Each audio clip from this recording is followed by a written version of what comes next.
주도문하겠습니다. 하늘에 계신 우리 아버지여, 이름이 거룩히 여김을 받으시오며 나라의 임하옵시며 뜻이 하늘에서 이루어진 것 같이 땅에서도 이루어지이다.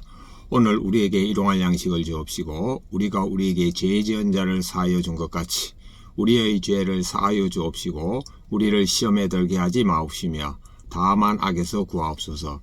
나라와 권세와 영광이 아버지께 영원히 있사옵나이다. 아멘. 찬송가 151장 찬양 드리겠습니다.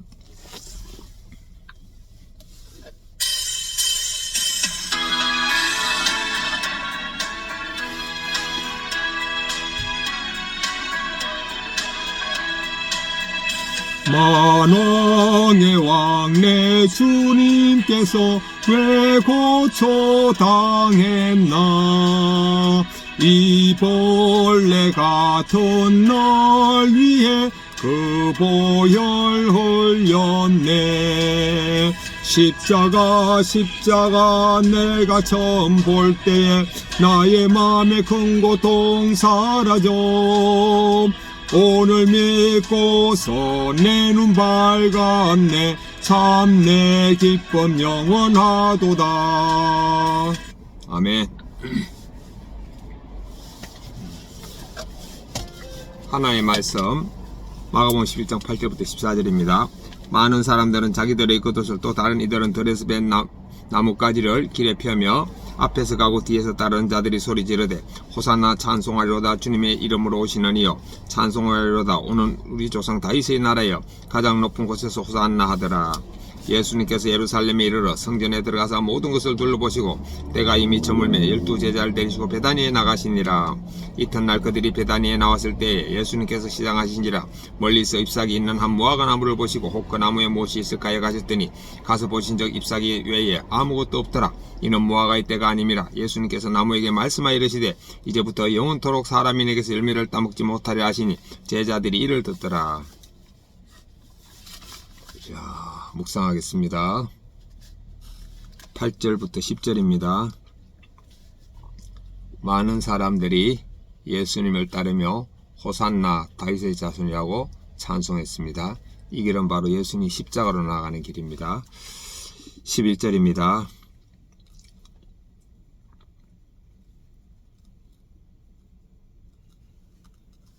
예수님께서 성전에 들어가서 둘러보셨습니다. 그리고 제자들과 베다니로 가셨습니다. 12절부터 14절입니다.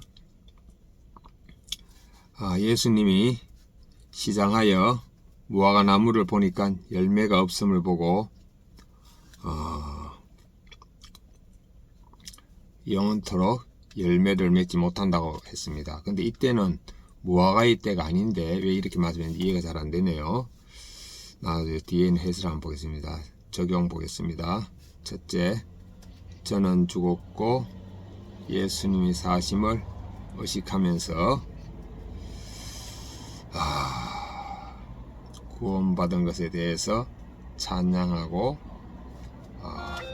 성령님의 열매 맺는 삶, 9가지 열매 맺는 삶을 묵상하고 이렇게 살겠습니다. 두 번째, 왼손은 주먹을 쥐고 예수님과 십자가에 못 박았음을 의식하고 오른손은 주먹을 쥐고 예수님과 손잡고 있음을 의식하겠습니다. 아멘. 본문 해설 80절 많은 사람이 예수님이 가시는 길에 겉옷이나 나뭇가지를 펼쳐놓습니다. 그리고 예루살렘을 향해 가시는 예수님 앞뒤에서 열광하며 호산나하고 크게 소리 지릅니다. 많은 기적을 행하던 예수님이 드디어 로마 통치에서 자신을 해방시켜주리라 기대했기 때문입니다. 그러나 이토록 열광하던 그들이 일주일도 안 되어 예수님을 십자가에 못 박으라고 소리 지르며 돌변합니다. 이렇게 기복은 얼마 못 갈 뿐더러 배신을 불러옵니다. 지금 나의 열심은 기복에서 비롯된 것입니까? 아니면 진정한 신앙 고백에서 나옵니까? 예수님 저를 위해 십자가에 죽으심을 감사하면서 나온 믿음입니다. 예수님이 예루살렘 성에 들어가십니다. 그러나 사람들이 한호에 안주하지 않으시고 자신의 집인 예루살렘 성전에 들어가 그 안의 모든 것을 둘러보십니다. 그리고 베다니로 가서 주무십니다. 하나님의 성전을 강도의 소굴로 만든 대제사장과 서기관들과 더 이상 함께할 필요가 없어졌기 때문입니다. 그동안 수많은 책망과 경고를 하시며 기다려주셨지만 이제는 그들을 단호하게 끊어내실 때가 된 것입니다. 그동안 내가 공동체의 책망과 경고를 들으면서 끊지 못하던 나의 악은 무엇입니까? 이제는 단호히 끊어내기로 결단합니까? 책망과 경고. 다른 사람을 비판하는 것. 비판하는 거 이제 끊어내겠습니다. 이른 아침에 식사도 못하시고 베다니에서 나오시던 예수님은 잎이 무성한 무화과 나무를 보시고 요기할 만한 열매라도 있기를 기대하셨습니다. 그러나 잎사귀만 있을 뿐입니다. 잎사귀가 무성해도 주님이 원하시는 열매를 맺지 못하면 쓸모없는 나무입니다. 이와 마찬가지로 하나님은 우리에게 영혼 구원의 열매를 맺으라고 재물 건강 직분 잎사귀를 주셨습니다. 그런데 사람 살리는 열매가 없다면 무성한 잎사귀도 아무 의미 없게 됩니다. 내가 하나님께 받은 잎사귀는 무엇입니까? 그 잎사귀로 어떤 열매를 맺고 있습니까? 건강, 주식 투자 지혜. 목사라는 잎사귀를 주셨네요. 이것을 전도에 사용하겠습니다. 시장하신 예수님이 바라신 것은 많은 사람의 한호도 아니고 무성한 잎사귀도 아니었음을 깨닫습니다. 주님이 원하시는 열매를 맺지 못하는 것을 용서해 주시고 사람 살리는 일에 관심을 갖고 구원의 열매를 맺게 하여 주옵소서. 묵상간정, 한지혜님, 되찾은 진짜 행복. 가난과 외모의 열등감이 컸던 저는 교회를 다니면서도 동화 속 왕자 같은 사람이 나타나 저를 구해주시길 바랐습니다. 그러나 그렇게 원하던 결혼을 했지만 기대와 다른 현실에 속았다를 외치며 자녀까지 포기하고 이혼했습니다. 이후 교회를 떠나 방황하던 저를 주님은 다시 예배의 자리로 불러주셨습니다. 하지만 혼자 돈을 벌며 외롭게 사는 것이 힘들었던 저는 또다시 행복을 꿈꾸며 재혼했습니다. 그러나 남들과 비교하면서 저에게 없는 것만 갈망하다가 바람을 피웠습니다. 사람의 눈을 피할 수 있어도 하나님의 눈을 피할 수 없다는 두려움에 어떻게든 멈추려고 했지만 혼자의 힘으로는 불가능했습니다. 그렇게 결심하고 무너지기를 수없이 반복하면서 제 마음은 강팍해졌습니다. 남편에게 이렇게 각방쓰고 대화도 없는 부부냐며 이혼을 요구했습니다.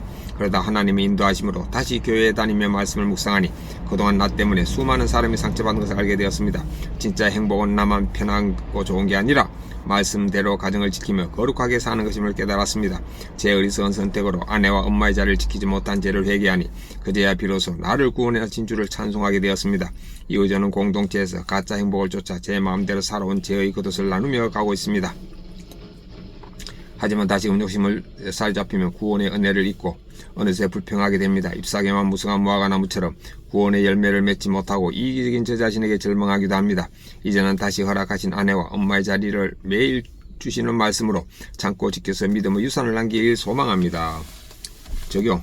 남편에게 불평이 생길 때마다 저의 죄를 먼저 떠올리겠습니다. 적용이 자녀에게 엄마의 자리를 지키지 못해서 미안해라고 다시 한번 용서를 구하겠습니다. 저의 적용을 확인하겠습니다. 적용 1. 저는 죽었고 예수님이 사심을 의식하면서 구원받음을 찬양하고 성령님의 열매 9가지를 묵상하면서 성령의 열매를 맺으며 살겠습니다. 적용 2.